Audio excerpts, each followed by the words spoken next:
Let's talk about friends. Do you have lots of friends? I do have quite a few friends. I feel like I have more acquaintances than friends. The people who I really care about, I think I can definitely count them on my fingers.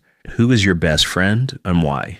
I don't know how to answer this question because if I say any one person, the others are going to come after me. And also, I don't have just one best friend. I have maybe 3 or 4 very good friends who I look to for help, counseling, advice.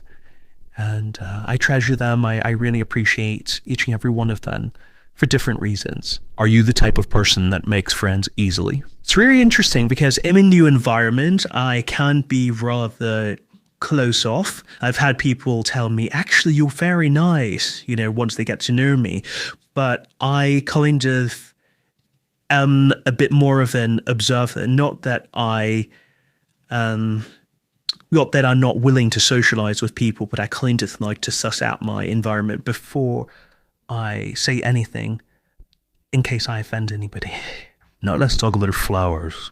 Have you ever given anybody flowers? I give people flowers all the time. I think it's really lovely to receive a bouquet of flowers. What's funny is that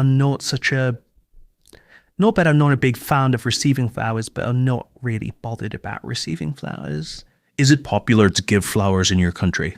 Yes, but I think we have to avoid white flowers because they use white flowers at funerals. I'm not sure if I'm getting this right. And I think there are certain colors that we need to avoid. What kind of flowers do you like to receive? I don't like cliches. So I don't like red roses. I love sunflowers, AVs, anything that's bright and happy and cheerful and not particularly extravagant or out there. Now let's talk about food. Do you enjoy cooking? Oh, I love cooking. I have tried to improve my cooking skills during the past year or 2. I would say I was successful. So I've tried my hand at quiches and Thai food. I love Thai food. I love the flavors. The turmeric and lemongrass is very, I think, distinctive. Well, I've tried baking as well. I still cannot get my whipped cream to stiffen. It melts a bit, but we'll see. Let's see how they can fix that. What are the most popular dishes in your country? In Taiwan, we love to promote our stinky tofu. It's not absolutely horrendous. The people tend to like stinky tofu. They prefer the fried version to the, I don't know if they boil it, but they prefer it fried. You say it tastes best, but I can't get over the smell. Other things we do really well, bubble tea came from Taiwan. That's a huge trend around the world. And we have our own version of fried chicken. We try to very good. Let's talk about noise. Are you comfortable with loud noises? No. In general, no.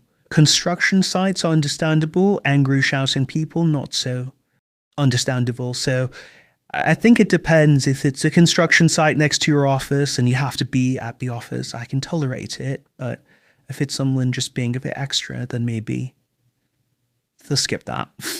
What type of noises do you come across during your daily routine? Types of noises, everyday noises. I think a lot of the noises that we hear every day are can be quite familiar and homey, such as the toaster airing off or an egg sizzling in the pan. They're quite random, but they can be quite, like I said, comforting. In general, I love Cambodia. It was the first trip that I felt really connected to. Prior to that, I'd been to Europe and I was in Paris, Luxembourg, Spain. I did this whole trip because I was on exchange. Europe is beautiful. Europe is very beautiful.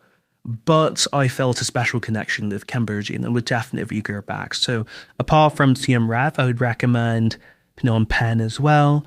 But definitely, if you have to go to Cambodia, you cannot miss Siem Reap.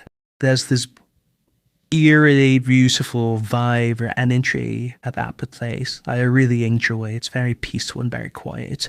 So we've been talking about a tourist attraction that you would recommend. Let's continue to talk about museums and art galleries and the holiday industry. Do you believe that all museums and art galleries should be free?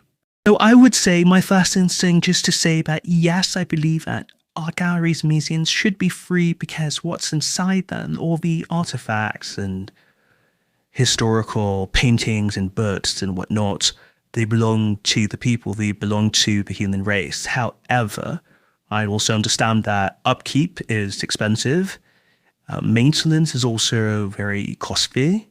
So I think maybe charging a small fee is very reasonable. I like what they've done in France, especially because they allow people to go to museums for free every first Sunday of the month, something like that.